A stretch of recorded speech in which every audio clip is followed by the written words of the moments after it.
kasus daripada MSCI sendiri kan berakhirnya Juni ini untuk ditentukan apakah kita akan tetap di-freeze atau tidak. Betul. Dengan ancaman diturunkan lagi ke frontier. Nah, kalau itu turunkan ke frontier mungkin akan jadi petaka juga buat kita sebenarnya. Jadi kalau kita lihat apakah ini menjadi masalah, ya akan selalu menjadi masalah sampai akhir tahun. Karena ini bicara tentang kepercayaan investor asing dan mereka cabut, mereka sell off saham Indonesia.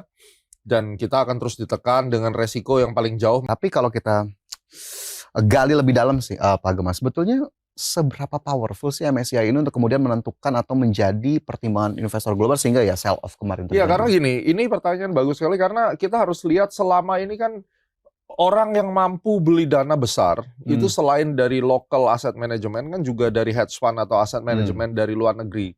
Dari zaman pertama kali saya masuk di dunia institusi itu tahun 2010, waktu itu saya sebagai analis di salah satu sekuritas asing di Indonesia, itu kita serve fund manager dari luar negeri ya. Mereka memang kalau beli, oke, saya mau taruh uang 300-400 miliar. Itu satu hedge fund kecil. Itu baru yang kecil itu. Ya? Yang kecil aja 300-400 miliar. Yang gede itu bisa sampai 3-4 triliun, sampai 10 triliun. Nah, jadi artinya peran daripada investor asing itu yang benar-benar swasta asing, bukan asing yang ada unsur politik ya. Itu saja size-nya bisa sampai 1-2 triliun, paling kecilnya 200-300 miliar. Dan ikut sertanya mereka itu tentunya mendorong pasar saham kita itu untuk naik.